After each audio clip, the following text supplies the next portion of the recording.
नमस्कार सर्व शेतकरी बांधवांचं ग्रीन प्लॅनेटमध्ये मी वल्लानाथ शिंदे हार्दिक स्वागत करतो.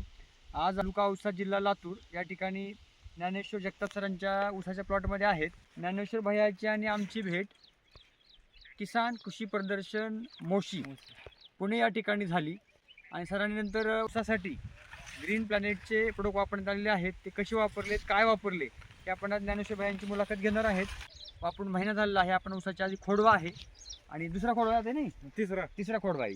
तिसरा खोडवा आहे. तर मागच्या वर्षी मी आता मला बोललात की एवढा ऊस फुटलेला नव्हता का? होता असा एवढा फुटला होता. यावर्षी तिसरा नंबर एक पडला. तिसऱ्या वर्षाचा खोडवा असून सुद्धा ऊस चांगला फुटला. नायट्रोकिंग आणि ग्रो पॉवरची फवारणी आणि भूमी पॉवरची एक बॅग बर. आणि नंतर आता एक काल फवारणी केली ग्रो नायट्रोकिंग आणि ग्रो पॉवर. ह्याचा रिझल्ट लवकरच अजून ह्याच्यापेक्षा. ह्या ऊसाला पहिली फवारणी करून आणि खत टाकून किती दिवस झालेत? ह्या ऊसाला पहिली फवारणी करून 1 महिना झाला. 1 महिना झालाय. तर आणि ह्या खत टाकून 1 महिना झाला. म्हणजे दोन्हीला पण एक महिना झालाय समजा. तर तो खत टाकल्यामुळे आणि फवारणी केल्यामुळे काय फरक वाटतो ऊसामध्ये? खत टाकल्यामुळे फुटव्याचं प्रमाण वाढलंय. दाखव जरा फुटवा. फुटव्याचं प्रमाण एका जागेत 10-20 कोंबारे काढलेले आहेत.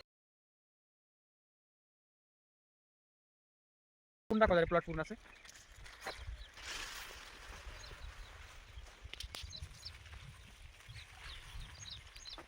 रिझल्ट कसे आहेत? रिझल्ट अगदी योग्य आहे. बाकीच्या शेतकऱ्याला जे रासायनिक वापरतात त्यांना काय सल्ला देणार? तसं आहे, रासायनिक पेक्षा जैविक शेतीकडे वळण घेतलेलं कधीही चांगलं आहे. तसेच ग्रीन प्लॅनेटचे प्रोडक्ट वापरण्यात यावे.